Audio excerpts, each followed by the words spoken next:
At the fish farm today, and we're going to have a look at the general layout. We're going to do a tour and just show our guests around. That's the plan of the day. So welcome to the channel. My name's Tim.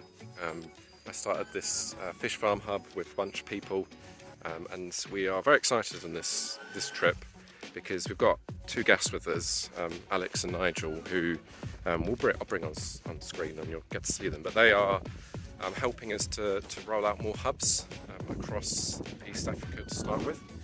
They're really good, they're fantastic. It's fantastic to have good people on board. So we've come to the farm for the first time with them for them to have a look, see what we're doing, and just give them the general layout of the land. So the tour started with Nigel taking some footage of us, and Alex is talking with Samuel. So Samuel's just been spending time going through and telling us about various things in the farm. It's great to have the team with us. We've got, just so you know, what we'll do in a moment is we've got Melda coming. I've interviewed her, so you'll have seen her interview, but she's coming to pick fingerlings from our happers. These are happers in the pond, and you put fingerlings in them, and then you grow them up to a certain size. So we put them in at like probably half a gram, maybe 0.2 grams, and then eventually they get as big as we feed them, but we'd like to try and sell them around 2 grams, and then we'll sell them to Melda, and she will put them in her ponds. So just going through it. This pond here, just to give you some bearings, we've drained it now, which is fantastic. You can see lots of nests because the fish in here were breeding. So we just wanted to start again because it was a bit of a mess for various reasons.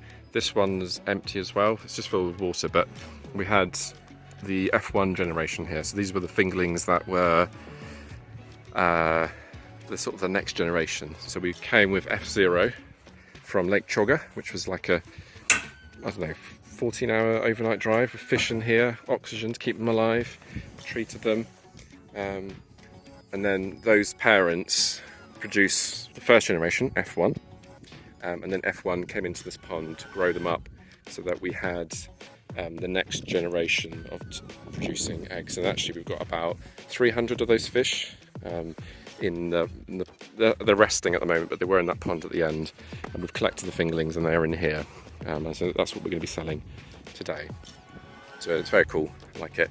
So that pond's empty, that pond has no fish.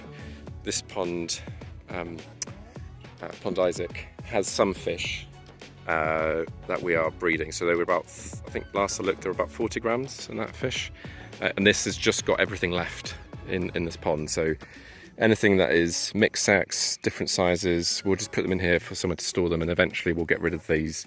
And this isn't best practice because we're doing fingerlings and happers, but we want to put them in actual ponds, but we just don't have the ponds, but we're going to be doing that shortly. So yeah, hope that gives you the sort of the bearings as to where we are at the farm at the moment. So last you saw this pond, Dillon, it was empty. There's a harvesting basin down there where we collected the fingerlings. It's empty. We haven't got any breeding adults in here. There's water in here, but this is just from rain. Actually, no, there's some coming in. Misleading you, but it's not very fertilised, so we need to do that. But I suspect what we're doing is we have the males and females in these two ponds from the F1 generation. We're resting them for a few weeks, and then we'll put them back in here for breeding. So I think we did that. I think we last bred them about 2 or 3 weeks ago, so we normally give them a month, and then Samuel's probably filling the pond at the moment because he's going to fertilise it and get ready for the next breeding cycle. So I suspect that that's what it is, but I just need to check with him. And then the tour continues over there. I think they're feeding at the moment, so they've got some pellets they'll put in, but we do about 20% pellets and 80% black soldier fly, because the black soldier fly are very high in protein, and the cost of producing them is really cheap compared to buying pellets, and the fish grow just as well with an 80% BSF and 20% pellet. So that's the plan. But you see Magara there next to Nigel feeding the fish. And in this pond we've got like a mixture of different ages, but we'll just feed what we have, and eventually we'll drain it and start again. now that our hatchery's slowly but surely coming online. So let me just join them and see. I don't think we've done the maggots yet, the BSF, but we've certainly done some pellets.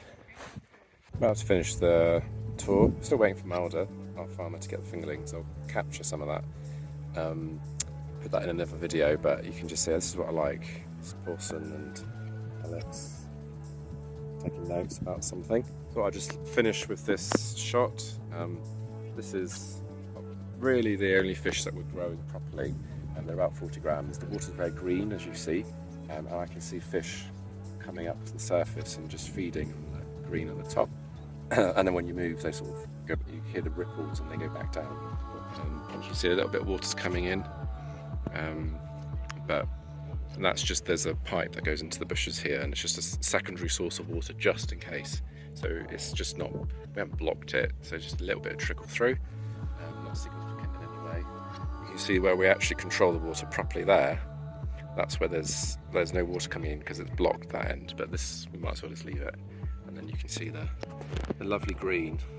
Hopefully that comes up on camera, but yeah, looks nice, muddy green. Right, let me go and see Malda. But thank you very much for watching. Always appreciate your support. Do like and subscribe, and I'll see you in the next video.